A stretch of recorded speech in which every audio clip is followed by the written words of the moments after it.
Greetings once again, my friends, and welcome back to Drak Vlogs E3 2017. Now, as of this recording, I've actually made my way all the way through all of the conferences, so you guys will be expecting those videos very soon, but we're going to try and keep them into the afternoon stuff as we go along. But today, we're taking on yet another conference that I kind of dreaded because the last few years have been kind of frustrating. They've had some good points here and there, but there have been some frustrating elements, including a PR rep, that I wasn't able to handle, and that was the Ubisoft conference, especially with the... This is an interesting one because, A, they got the brand new logo, and man, they showed the hell out of that off. But also the fact that we, on the Geek News podcast, we just barely reported that, I believe it's Universal, no, it's Vivendi, wants to purchase Ubisoft. And so at that point, this was really kind of a... If we're going to prevent this, Yves Guillemot, I think I'm saying that right, needs to deliver at this E3 to get people interested in Ubisoft games. We've already seen a few of the Ubisoft games in other conferences, but let's go ahead and get things started. I've covered them. I've covered the games that have already been shown, so I might go into them a little bit, but I'm not going to go into such detail here. So the start of this was the rumors are confirmed. A lot of us had actually heard about this whole possible RPG-esque merging of Mario and the Rabbids, and we confirmed it because we had not only Yves Guillemot start out this conference, but also a surprise appearance from Shigeru Miyamoto. Confirming that Mario plus Rabbids Kingdom Battles is a thing. And so a lot of people were guessing that this was going to be like an RPG of some kind, like it was going to be like the Paper Mario or the Mario and Luigi Superstar Saga kind of things. It's not. From what we were able to tell, first of all, holy crap, Shigeru Miyamoto. I especially love the fact that the cannons in the game, he actually brought physical replicas and gave one to Yves Guillemot. If I'm saying that name wrong, then you guys will let me know. But basically, the way to look at this game is, I think they called it an action strategy or a tactical strategy game. Think XCOM with Mario and the Rabbids in it. That's basically what this is, or at least that's what I took away from it. It's XCOM meets Mario and Rabbids. And yes, the Rabbids have the ability to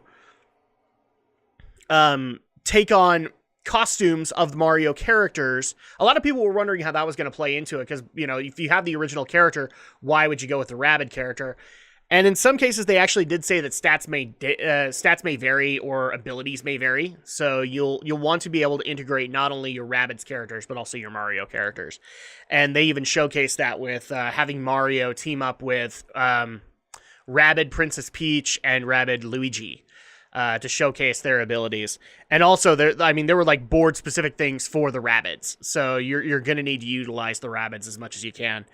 It did look interesting. I'll give it that. It made me at least want to give it a shot later on this year. But do I think that this is going to be something that I want a sequel out of? At first glance, no. But it's a cool little one-time offshoot. And that's going to be coming out August 29th, 2017, so that might actually make it into the Drak Tries playlist. Who knows? And that's going to be for Nintendo Switch exclusively, obviously. Then we went into Assassin's Creed Origins. I wish we could have gotten more additional information out of Origins, but frankly, we got more out of the Xbox conference than we did here. Here it was just basically, look at our pretty new game, and look, we're live streaming it, so you guys can check out all of the cool stuff that you can do. So I wish I could say that there was more information that got shown off. There were a couple of more maps and a couple of more scenes, or scenic locations to be shown off, but as far as like gameplay, they didn't really get into it.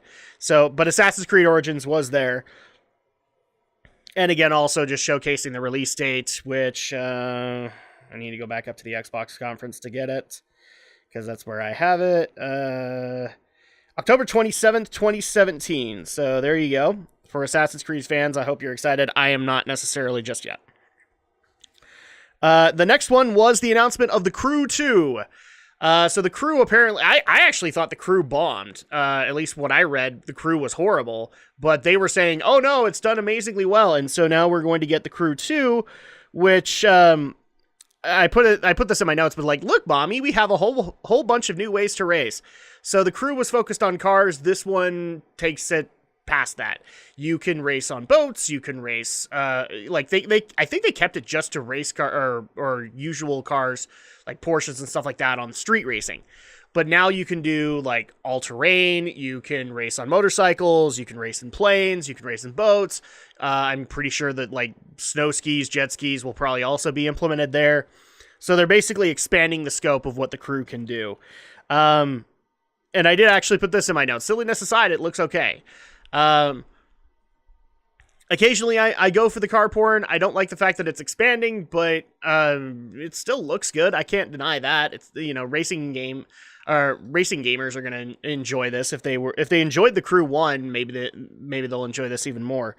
I didn't play the Crew, so I wouldn't know. But yeah, it looks like, and I also put this in because a lot of the atmospheres and the racing kind of aesthetics really looked like the Crew team learned a lot from Steep.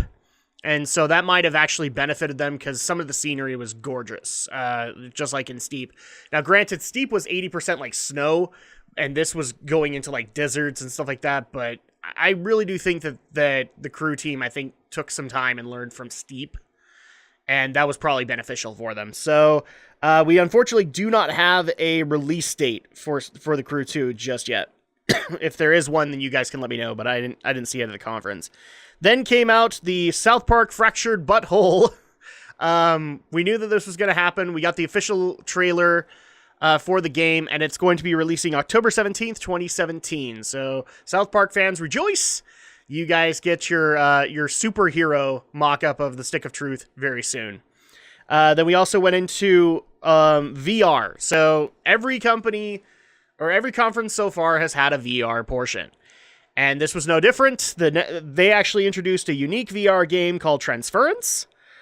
I put in my notes like, hey, look, we want to do VR too. I'll admit the concept was rather interesting, like being able to step into somebody else's mind, from a story-based perspective. It sounded cool, but it's a VR game, so I doubt I'm actually going to play it. Then we got the announcement of Skull and Bones, which is it's Pirates of the Caribbean, the game. That's basically what I know to call it. It's a Pirates game based on the sea combat from Assassin's Creed. So if you played Assassin's Creed 3, whether you loved or hated the ship combat, this is a game entirely based on that. And I would actually dare say it's probably very, very multiplayer based. I didn't really see anything hinting at a story campaign in there because all of the stuff was shown was player versus player action. It did look good. If it had a story, I'd probably be a little bit more interested in it, but it didn't really look like it had one. And then also at the very end, they decided, well, originally this was just like pirates versus pirates. So that's already really cool. But then they decided, and this is why I'm calling it Pirates of the Caribbean, the game, because if you have these ship battles and you start collecting your plunder, eventually the world fights back. And they actually showed somebody looting a ship, and then all of a sudden parts of the ship just start sinking rapidly.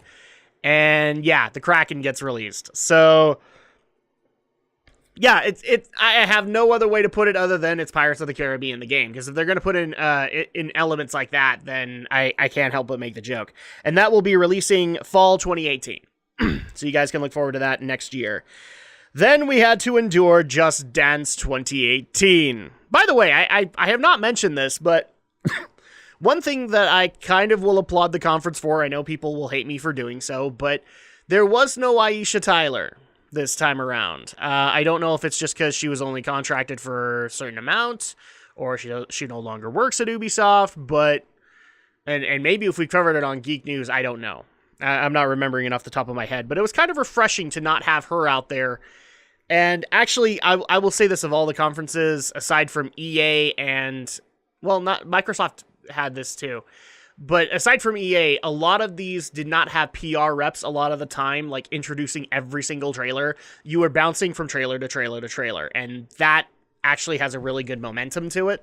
and it allows for you to continue to be excited. Kind of like how Sony has done it the last few years, is that you would bounce to like three or four trailers, then they'd bring out a Sony rep. Kind of thing. I've actually liked that. But yeah, no Aisha Tyler. I'm happy about this. It's kind of refreshing. I'm sorry, I don't really like Aisha Tyler. It actually kind of bugs me. She sits there and goes, I'm a gamer, I'm a gamer, I'm a gamer. And everything about her just kind of screams, I don't think you are. I don't mean to be rude, but I don't think you're as much of a gamer as you would like the audience to believe. So I believe that maybe you play some phone games, but I think that's where it ends. So anyway, Just Dance 2018. I really just don't want to talk about this. Yes, it's coming. Oh, joy. It's releasing, what was it? October 2017. It was going to happen. It's like the sports games for EA. You have to expect that there's going to be a Just Dance announcement. This time around, like usually, they had an artist come out and sing one of their songs. They had a big dancing montage, all that. So, I mean, that's a thing. Then the next one was a bit of a surprise, because South Park fans, you weren't done yet. They announced South Park Phone Destroyer. It's a mobile RPG app for, I'm guessing, mobile phones, for tablets, all that. And yeah, it actually looked pretty damn fun. I'll admit, if I can actually get this on a tablet or via Steam, I'll probably play it just for a little bit. Because not only do you have the dialogue of South Park, they actually intermingled a story into it. So it's like Stick of Truth, where that focused on fantasy. Fractured Butthole focuses on superheroes. This one focuses on cowboys and Indians, and it's really weird and it's cool. But it also has different varying themes, which is even better. Let's see. Yeah. And it's releasing sometime in 2017. They don't know when. The next one actually caught my eye. It's been pretty well known on the podcast as well as in videos, is that I do have amiibos, but I don't collect amiibos. And it's mainly because I would rather have like a card or something like that for the digital stuff. I don't necessarily need to have the little figurine. That changed in the Ubisoft conference because they announced Starlink Battle for Atlas, which is basically a customizable build your own starfighter on top of the controller. And you can actually customize it as you fly planes and things like that. But the designs were really, really, really cool. And I can't even believe I'm saying this. It actually made me want to buy some of the parts so that I can mess around with it. And it's for all the consoles. So you can play this on Switch. You can play this on PS4. I saw a PS4 controller attached. I'm guessing there's an Xbox version as well. Yeah, it looks really, really interesting. And it utilizes what looks like amiibo functionality. I'm guessing that's where they kind of got the base from, to create and customize your starfighters. And that's going to be releasing fall 2018. So I'm actually looking forward to that, and I might actually get one of the starfighters for that game, because that was pretty damn cool to watch. Then came out the director for Steep, and they have a new expansion, Road to the Olympics. And that's basically just going to be covering the upcoming 2018 Olympics, showcasing many of the events and prepping for that. And that will be available December 5th, 2017. It did look good. It looked like Steep, but with Olympiad kind of advertising. It literally, there were points that looked like you could watch that on your local NBC affiliate and see scores come up, and it was pretty awesome how they made it look. Up next is Far Cry 5, which we didn't get a whole lot on because I believe that's getting ready to release. And it looked interesting, but I've not necessarily been a Far Cry fan. And most of that is just because all of the stories that I'm aware of are like, you are stopping this, rogue cell or this cult, in the case of Far Cry 5, this cult in Montana.